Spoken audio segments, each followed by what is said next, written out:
Hey everyone, Charlie Murphy here, and today we're going to be talking about measuring radiation. Earlier, we talked about radioactivity, see that video here, where we described how to measure the amount of radioactivity in a sample with the units of becquerels or curies. In this video, we're talking about measuring the radiation that radioactive materials release. The ability to measure radiation is very important in determining not only the damage done to living tissue, but also the damage done to materials in high radiation environments, such as the steel pressure vessel of a nuclear reactor. There are three primary ways of measuring radiation: exposure, absorbed dose, and equivalent dose. Exposure is the measure of the ionization of air from photon radiation. To be explicit, exposure is not relevant to alphas, betas, or neutrons. Exposure has the unit of coulombs per kilogram, but traditionally it's measured using the Rankine, where 1 coulomb per kilogram is equivalent to 3,876 Rankine. Exposure tells you the amount of radiation passing through a unit of air, but it does not consider the absorption effects of materials such as steel or living tissue. Exposure can be useful in highly radioactive environments to get a quick sense of the danger. If we want to consider the absorption effects of materials, we instead measure radiation with dose. Whereas exposure measures the ionization of air from photons, dose considers the energy deposited in some mass for all radiation types. There are two types of dose: absorbed dose and equivalent dose. Absorbed dose describes exactly how much energy a material has received from radiation. This is useful in structural materials and in instances where a person or living thing has received a very large acute dose. Absorbed dose is expressed in the units of grays in the SI system and rads in the imperial system. This is more useful than exposure, but it does not consider the effects on living tissue in low-dose situations. For that, we have equivalent dose. Equivalent dose is better suited to determining the long-term effects of either low doses of chronic radiation exposure or smaller acute doses. So, equivalent dose can be used to determine probabilities of contracting cancer later in life, etc. Equivalent dose is measured in sieverts in the SI system and Rankine equivalent man, or REM, in the imperial system. For a decent rule of thumb to convert between exposure and dose for photons only, you can assume that 1 Rankine equals 1 rad equals 1 rem. Now, they're not exactly the same, but it's a decent rule of thumb. Let's look at a chart of some known radiation measurements so that we can get a sense of the vast scale of radiation, from standard small doses in everyday life to more extreme doses like at Chernobyl. Alrighty, so this is a chart you can find on a Google image search. I think there's several of these, but I really like them. They're very handy. Radiation dosage charts. So these will give you a good sense of like what kind of doses you can expect from a whole host of things in life, ranging from the benign. Up here we got eating a banana 0.1 millisieverts. 0.1 microsieverts, along with an airport security scan. And then at the very bottom of this, we'll have insane doses on the order of hundreds of thousands of sieverts, millisieverts. But we'll get into that as we scroll down this chart. So let's start up here in the top right. Let's take a look at this little infographic here. Risk of harm is dependent on both the dose and the dose rate, the time the body is exposed to that dose. Yeah, so dose is how much overall radiation exposure you've had, and then dose rate is how much radiation something is giving off per unit of time. In my job, we always give dose rates because you never know how long someone's going to be exposed for, but you can say, like, at this point, we'll know how much dose you'll get per second, and then you work based on that. And then it also has another little footnote, which is different than what I was just talking about, but it says, a dose of 1,000 millisieverts over an hour is considerably more damaging than a dose of 1,000 millisieverts per year. And yeah, this is true. So this is a good analogy for this is drinking alcohol. It works pretty well. So if you drink like a bottle of vodka consistently throughout a whole year, that's probably not going to change. And like for the rest of your life, you probably won't have any ill health outcomes from that. But if you drink a bottle of vodka in a day instead, yeah, you might get alcohol poisoning. You're going to get a hangover. You might throw up. So yeah, that's a really good analogy there. All right, so as I'm scrolling down here, you can kind of take a look at these. I'm not going to read all of them. 7.5 microsieverts per hour is the per day dose in Tokyo, which is 250 kilometers southwest of Fukushima. And this is 100 days after the disaster. That's not a lot. That's a pretty low dose. Dental x-ray, 5.0. Ah, yes, the venerable flight across the country. Looks like you get here 40 microsieverts. Just for what it's worth, we'll get down to this when we start getting into stuff I put in here that relates to my job. But microsieverts and all that, I'm not the most familiar with those units. We use millirem, which is the generally accepted measurement in the United States. But yeah, a flight from New York to LA is 40 microsieverts, which is 0.04 millisieverts, which means 4 millirems, I think, if I did that math just right.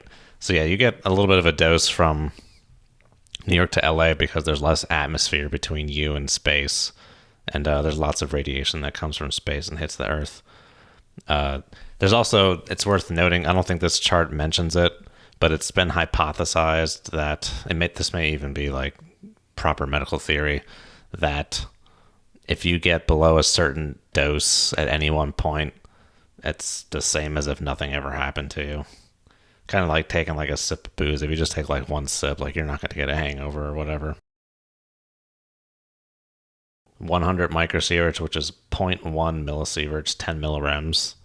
I'm just looking at my little note here. We'll get to that in a second. This is equivalent to a chest x-ray and also equivalent to a 1 hour dose 3 kilometers southwest of the Fukushima plant, 83 days after the disaster.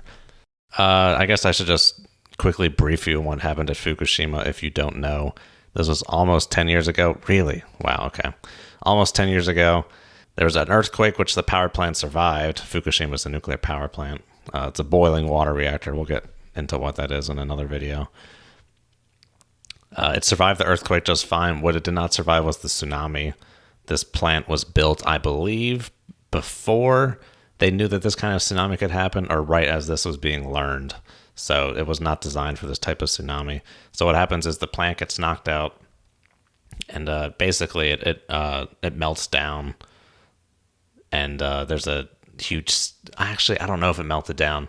But there was a huge buildup of hydrogen gas in the reactor, and it exploded. You can look up this footage online of the reactors exploding, and it's horrifically violent. So 1 hour dose, 3 kilometers southwest of Fukushima plant is equivalent to 10 millirem. That's not terrible. 83 days after the disaster, that's not a lot. So if we come over here to my little infographic, for those of you who don't know, I design nuclear transport packages. So packages that'll go down the road on the back of a truck that carry nuclear material. And for those, they're allowed a maximum dose of this 100 microsieverts per hour, 2 meters from the package going down the road is the max dose you can get from one of these things. So I just thought it would be cool to put this in here for context. It's really not equivalent to a really huge dose here. It's just a little worse than a flight from New York to LA. And it's also worth remembering that, this is the dose you would get in 1 hour. In terms of regulations and what we analyze it on a per hour basis, but I converted it to the dose you would get in 1 hour, so it makes sense with this chart, because millirem and millirem per hour are not comparable. You need a time dose rate to become a dose. Like a dose rate doesn't tell you anything. You need the time to know what dose you got. As you can see here, 250 microsieverts is the release limit for a nuclear power plant for a year. So yes, nuclear power plants do release radiation into the atmosphere, but mostly it's below background radiation, each of the release. So is it really like a release at that point? We're not going to get into that debate. It's just kind of being rhetorical. So we got 1,000 microsieverts, which is 100 millirem. So this is the U.S. government yearly limit on artificial radiation exposure to a member of the public. So when they're designing like downwinds for nuclear reactors, like if they were to blow up, they take this stuff into consideration. They have like evacuation zones, and then people who are outside of the evacuation zones aren't allowed to get like doses more than this. Inside the evacuation zones too, but what I mean is they assume those people will not be there when the radioactive cloud hits. All right, coming up to 2,000 microsieverts. This is the same at 2 millisieverts. So getting back to transport, with this same package I was just talking about up here, for on an hour basis, if you're standing right at the surface of this package, like if you have your hand on this package, you cannot get more than 2 millisieverts in 1 hour from the package. And that's for a normal type of transport. You can have what's also known as exclusive transport, where the truck is only transporting one radioactive package, or it's only transporting radioactive packages in general, no other contents. And this goes up to 10 millisieverts, but this is the limit if the transport can also be moving other things at the same time. 6,000 microsieverts dose from spending 1 hour on the ground at Chernobyl in 2010. Yeah, so as you can see, Chernobyl in general was had a much higher release than Fukushima. I'm assuming this means right at the plant, though. All right, and then we're coming down to the end of what's relevant for my shipping of packages. So 10 millisieverts is the max dose you can get from a package at 1 meter after an accident. That is to say, after this package has catastrophically fallen 30 feet or burned for 30 minutes. This is the max dose you can get in 1 hour, is 10 millisieverts, 1 meter from the package. Because for dose, you need, it all boils down to like time and distance. How far away are you from something and for how long? And this is an interesting one here. Smoking 1.5 packs a day for a year, so you get 3,600 microsieverts in a year. Okay, maximum yearly dose permitted for U.S. radiation workers, 5,000 millirem per year. 50,000 microsieverts. So if a U.S. radiation worker at a plant gets all this dose for some reason, that worker is not allowed to work for the rest of the year. They must remain employed and they must be paid, I'm pretty sure, a full salary. So those work sites are going to do their darndest to make sure they don't get to this point. I'm not at all familiar with like the literature or the reasoning as to this. There will obviously also be limits for like acute doses. So like what we were talking about with the alcohol earlier, getting all your dose at one short time versus spread out like over a year, that has a different effect on your life. So I'm not sure where like this comes from, or okay, well I guess this next one actually kind of answers my question. So it says here that 1,000 microsieverts is the lowest annual dose where increased lifetime risk of cancer is evident. So for U.S. radiation workers, it's half that. Side note, if you want a well-paying job and you don't have a college degree, you can become a nuclear welder. So you weld things in nuclear environments and you'll make good money. All right, coming up here, we got dose limit for U.S. radiation workers in life-saving operations, and this is 5 times the yearly dose. So not only is this a 5 times higher dose, this is going to be an acute dose. This is going to be a dose that someone will receive likely in the span of a few minutes or an hour, like during a day where there's a big accident. So it's 5 times the dose that you get for the maximum yearly allowed. And it's also in a much shorter time too. Okay, here we go. Maximum radiation levels detected at Fukushima per hour, 400,000 microsieverts. So that's almost twice as much the limit for radiation workers in life-saving operations. So in this instance, here we can go to this and say this is 4,000 microsieverts per hour. So that's a dose rate. The dose limit is 250,000 microsieverts. So basically, a worker would not be allowed to go to wherever this place is for more than whatever the math works out to be, 20, 25 minutes, something like that. They would get that dose in that time frame, and then they would not be able to work on that specific life-saving operation anymore. They may even not even be allowed to work in nuclear anymore after this. I'm not sure how that works. Health physics is not my specialty here. All these up here, these limits I talked about before with my packages, this is all specified in the U.S. Code of Federal Regulations.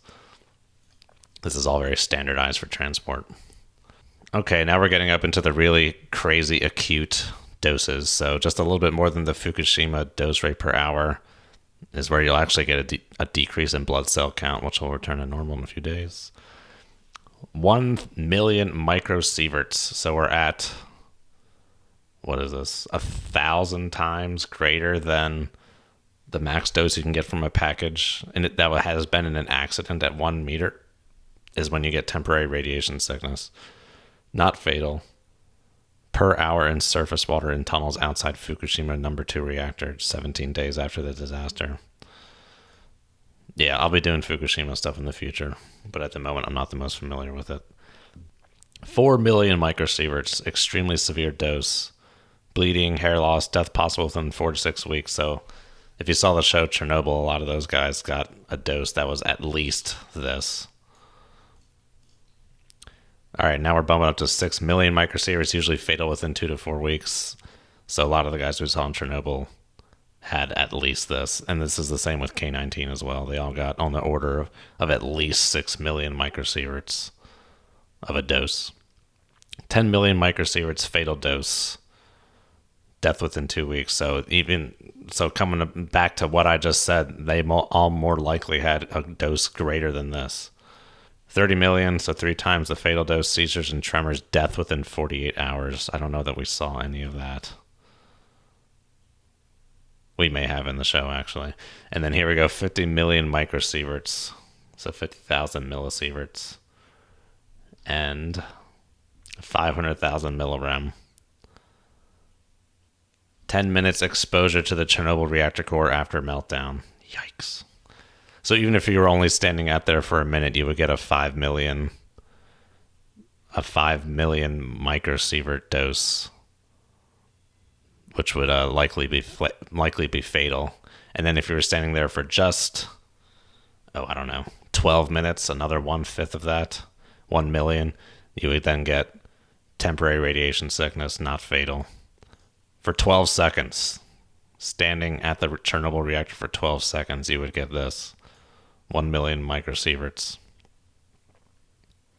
Crazy, right?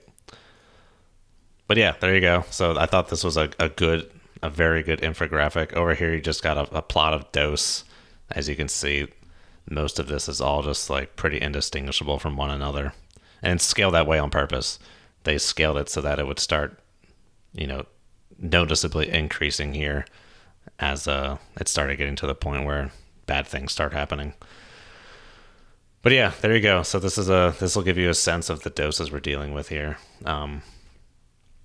Like I said, I'm used to millirem. That's what I work with. But as you can see, like all these other doses here too, millirem, millisievert, they're all like on the same unit scale. So you just have to move the decimal point around to convert between them. It's not like going from feet to meters or something. Let me know if you got any further questions in the comments below. Some of you may be asking how you can convert from activity, which is how much radioactive material you have, to exposure or dose, which is how much radiation you've received. How do you know what kind of dose you should expect given a certain radioactive material? The short answer is you can't do this conversion. I'm a nuclear engineer, and half of my entire job is determining the dose rate one can expect based on a certain activity of radioactive material. That is to say, very complex calculations and lengthy reports, which take several weeks to compile, must be done to demonstrate sufficient knowledge of the problem such that reliable dose rates can be calculated. The dose received from a sample of radiation depends on many properties of the sample alone: its activity and half-life, the particles it emits, the energy of the emitted particles, and self-shielding, the ability of the radioactive sample to shield its own emitted radiation. Then, after considering the properties of the sample, one must consider the geometry of the problem, the size, thickness, and materials of any shields. One must then consider the distance from the dose rate point to the radiation shield and the distance between the shield and the radioactive source. Finally, one must consider either the time of exposure to the sample or the dose per hour, or dose rate at the dose location. All this is to say that determining dose from activity requires a lot of calculation and effort. So what should you do if you come across an unknown radioactive material? Well, stay as far away as you can for as long as you can and get behind something massive. This reduces your distance to the radioactive material, your time exposed, and both the strength and amount of radiation reaching you, which individually will all lower your effective dose, and combined together will all greatly lower your dose. This video has been a lot of fun to make. If you made it this far, it means you really care about nuclear physics, which is awesome. My aim is to educate people on nuclear matters, as I believe we're at a critical juncture in human history, and people need to be informed about nuclear topics to better guide our path to the future. If you liked what you saw, consider checking out my other content and subscribing. Hope to see you then.